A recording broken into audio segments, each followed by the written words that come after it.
देखिए ना, अली अमीन अनफॉर्चुनेटली उन्होंने इतनी अपनी मुखालफत और कंट्रोवर्सी क्रिएट कर दी है असेंबली के अंदर भी और बाहर भी कि वो रह नहीं सकेंगे। देखिए, अगर मेरे वो भाई हैं, मेरा बड़ा उनका एहतराम है, बहुत प्यार है and I like him so much.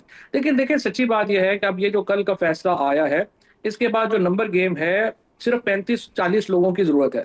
मौलाना फजलुर रहमान साहब हम्म। से मैंने अली को मशवरा दिया था, आप अपने ताल्लुकात बेहतर कर लें। उन्होंने वो भी नहीं किया। अब ठीक। मौलाना का जो मुखालफत है ना, वो पीटीआई से नहीं है, मौलाना की मुखालफत अली अमीन से है। हम्म। अब मौलाना जो है वो इनके साथ मिलके पीटीआई के लोगों के साथ उन्होंने वैसे ही अली अमीन को जो है फारिग कर देना है। अगर अली अमीन की जगह मैं हूं या वो कोई एडवाइस सुने तो देखें, वो खुद पार्टी के अंदर फैसला कर लें और किसी और को चीफ मिनिस्टर बना दें। वो अगर आप चाहें भी वो इस्तीफा नहीं भी देते तो वो ज्यादा देर चीफ मिनिस्टर नहीं रह सकेंगे, और पार्टी को बड़ा नुकसान होगा अच्छा। अगर अली अमीन गंडापुर के खिलाफ बगावत हो जाती है केपी में, और जो होनी होनी है। हम्म। मैं ख्यालात सुनता हूँ, क्योंकि मेरा बहुत पीटीआई के ज़ाहिर है जो पुराने सारे एमपीएज हैं, एमएनएज हैं, मेरे से राब्ते में भी रहते हैं, मेरी बातचीत भी होती रहती है। आई नो कि Ali Amin is very unpopular with party cadre now. Now now आपने कहा ना, तो इसमें क्या, इसमें ये बात शामिल है जो अभी पिछले दिनों बात एक शुरू हुई, अलीमा खान साहब ने भी कहा कि माइनस इमरान खान तो हो गया, तो लोगों के दिलों में, पार्टी के जो लोग हैं उनके दिलों में ये है कि अली अमीन गंडापुर ने सही परफॉर्म नहीं किया जो खान की रिहाई के लिए उन्हें करना चाहिए था। क्या ये बात इस वजह से भी उनकी अनपॉपुलैरिटी ज्यादा हो गई है? 26 नवंबर के बाद से उनकी अनपॉपुलैरिटी जो है वो स्लाइड कर रही है, और उन्होंने उसको रोकने की कोई जो है वो अमली तौर के ऊपर कोई सोच का मुजाहरा नहीं किया। उनको चाहिए था अपने मुखालिफ ग्रुप को जो है वो नीचे साथ लेके चलते। अगर मतलब गौहर जैसे आदमी भी उनसे गिला कर रहे हैं, असद कैसर साहब से जैसे लोग भी उनके साथ गिलामंद हैं, और चले आतिफ खान और तैमूर झगड़ा से तो उनकी पुरानी चली रही है। इस ग्रुपिंग तो अफसान साहब, आप चूंकि बड़े अरसे से ज़ाहिर पॉलिटिक्स ही फॉलो करते हैं, हम और आप एक ही काम करते हैं। ये तो 2011 से ही केपी में ग्रुपिंग है, और परवेज खट्टर साहब के हम्म। खिलाफ भी थी, महमूद खान के खिलाफ भी, लेकिन उस वक्त इमरान खान थे तो उनका फैसला हतमी होता था, लिहाजा वो ग्रुप एक हद से आगे जा नहीं सकते थे। अब तो देखिए, अली अमीन को बड़ी सोफिस्टिकेटेड पॉलिटिक्स की जरूरत थी, जो अनफॉर्चुनेटली उनकी तरफ से हम्म। नहीं हुई। और अब कोई मुआवजा ही है कि अली अमीन अपनी सीट पे कुछ चंद हफ्तों से ज्यादा बरकरार रह जाए। मतलब अब ये नोटिफिकेशन वगैरह होगा, नई वो जो सीटें हैं वो आ जाएंगी, तो उसके कितना अरसा अब वो बरकरार रह जाएंगे, ही won't be able to keep his seat. अच्छा, आपने एक बात की, आपने कहा सोफिस्टिकेटेड पॉलिटिक्स उन्हें करनी चाहिए थी, नहीं की। इसका मतलब दायरा उन्हें आती नहीं है या वो करना नहीं चाहते अपनी जिद और अना की वजह से। दोनों सूरतों में क्या आप नहीं समझते कि चॉइस जो है चीफ मिनिस्टर की, अली अमीन गंडापुर की, वो इमरान खान ने की जिस तरह उस्मान बुज़दार की थी? तो आप नहीं समझते कि खान साहब की जो फैसला साजी की हैसियत है वो क्वेश्चनेबल है, कि ऐसे लोगों को क्यों ऐसी इंपॉर्टेंट पोजीशन देते हैं? इशू ये नहीं है, इशू ये है कि अगर मैं भी इमरान खान की जगह होता तो मैं भी अली अमीन को ही मुंतखब करता। उसकी वजह ये है कि क्यों? असेंबली के अंदर अगर आप नजर मारे ना, तो अली अमीन से ज्यादा करीब हम्म। इमरान खान के कोई और है नहीं, नंबर वन। नंबर टू ये है कि वो अग्रेसिव है, और गुर्बत इमरान या खान को अग्रेसिव अहलियत? जी, मैं जिसको जानता हूँ उसको ही मैं अपॉइंट करूंगा ना, पहली बात तो ये है। दूसरी बात यह है कि अली अमीन अहलियत। अग्रेसिव है, और इमरान खान का अग्रेसिव पॉलिटिक्स जो है वो फॉलो करना चाह रहे थे। लेकिन अली अमीन ने उल्टा आके ठीक। जो पॉलिटिक्स इमरान खान चाह रहे थे उन्होंने वो नहीं की। और दूसरे जो सबसे बड़ी गलती की मेरी नजर में उन्होंने, वो देखें, चीफ मिनिस्टर का ओहदा बहुत इंपॉर्टेंट होता है, उसके पास बड़े वसाइल होते हैं, जी। इख्तियार होता है। जी। उन्होंने अपने आप को एक पार्टी लीडर के तौर के ऊपर उस तरह से एस्टेब्लिश नहीं किया। मिसाल के तौर के ऊपर आप देखें ना, शाह महमूद कुरैशी साहब से उनकी कितनी मुलाकातें हैं, एजाज चौधरी से, महमूद और रशीद साहब से कितनी बार वो मिलने गए हैं। वो तो अपने डेरा इस्माइल खान से वो तो हल्के में ही लगे रहते हैं। अब वो हल्का में आगे थे, अगले इलेक्शन कौन से को हल्कों के इलेक्शन है। आज इमरान खान अली अमीन को डेरा इस्माइल खान से टिकट ना दें, पेशावर से टिकट दे देंगे, वहां से बन जाएंगे। So I mean he has not been able to come out of the local politics. और मौलाना फजलुर रहमान साहब के खिलाफ जबकि सबसे ज्यादा अलायंस की जरूरत थी, आपने उनको दीवार से लगा दिया, और उसका पार्टी को बड़ा नुकसान हुआ।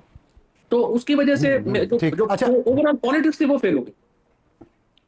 ठीक, तो अभी जो आप कह रहे हैं कि अली बिन गंडापुर को मुस्ताफ़ी खुद ही हो जाना चाहिए और किसी और को वज़ीर आला बनना चाहिए, अगर ये सिचुएशन पैदा होती है कि सीट खाली होती है और उसके लिए नया कोई उम्मीदवार आता है, तो क्या ये एक क्योटिक माहौल नहीं बन जाएगा केपी में? जबकि रिजर्व सीट आने के फैसले के आने के बाद आप खुद कह रहे हैं कि अपोजिशन बहुत मजबूत हो गई है, तो वो उस वैक्यूम में या उस पॉज में अपोजिशन अपना काम कर गई अली बिन गंडापुर के मुस्ताफ़ी होने से, तो वो भी तो नुकसानदेह नहीं होगा?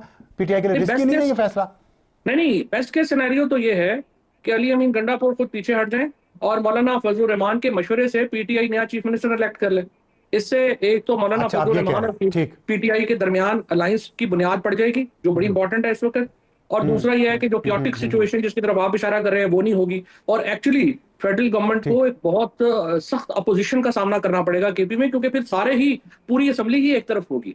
सो अगर मैं इस वक्त हम्म। पीटीआई की जो है या केपी गवर्नमेंट को मशवरा दे सकूं, तो मेरा मशवरा ये है कि मौलाना फजलुर रहमान और पीटीआई मिलके खैबर पख्तूनख्वा में नया चीफ मिनिस्टर बना दें। तो हाँ, ये वैसे सियासी तौर पे तो आपकी चाल अच्छी है, लेकिन जो मुखालिफिन हैं पीटीआई के, या जो निज़ाम है, क्या वो ऐसा होने देगा, मौलाना फजल रहमान को जाने देगा पीटीआई की तरफ इस तरह जिस तरह आपने कहा है, और फिर वो अपोजिशन कर मौलाना गवर्नमेंट की? मौलाना फजलुर रहमान का एक और फायदा ये भी है कि वो निजाम को भी थोड़ा पीटीआई के करीब करेंगे। देखिए, मैं पिछली दफा जब खान साहब से मिला अबसार भाई, तो मैंने उन्हें ये कहा, मैं कि सर देखिए, हम मिलिटेंट नहीं है, हम बंदूकें उठा के पहाड़ों पे नहीं चढ़ सकते, हम पॉलिटिशियन है, हमारी हम्म। लिमिटेशंस हैं। हमारा काम ये है कि हम एक हम्म। ऐसी सिचुएशन क्रिएट करें जिसमें हमें मौका मिले, और हमें तब मौका मिलता है जब हम एक बड़ा अलायंस, जिसको मौलाना फजलुर रहमान लीड करें, जिसके साथ बाकी जमात इस्लामी, जीडीए, खकान अब्बासी, पीटीआई हम इकट्ठा कर सकें, और फिर हुकूमत और एस्टैब्लिशमेंट से इंक्लूसिव मुज़ाकरात हों।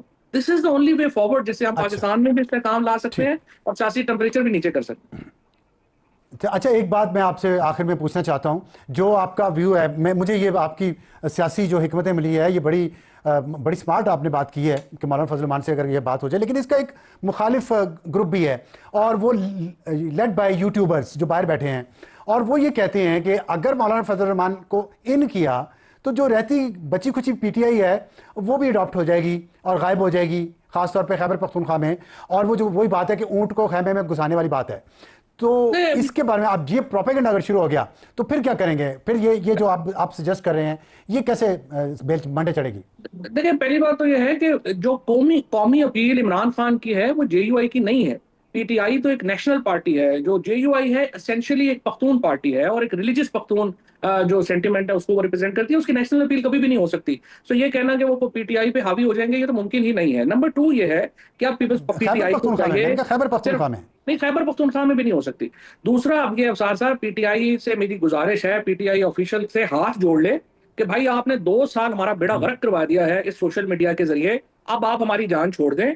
कोई आदमी यहाँ पे बात करने को करता है, उसकी बेइज्जतियां शुरू हो जाती हैं, 2-2 टके के लोग जो हैं वो जाली नामों से बना के, और आप उसको प्रमोट करी जा रहे हैं। रॉ के एजेंट्स को पीटीआई ऑफिशियल जो है वो वहां पे उनकी जो गवाहियां हैं फौज के खिलाफ और इनके खिलाफ वो चला रहा है, और आप समझते हैं कि हम यहाँ स्पेस भी ले लें और पीटीआई ऑफिशियल वाले बैठ के वहां पे जो है वो एंटी स्टेट इदारों के खिलाफ भी और यहाँ पे कंपेनें भी करते रहे।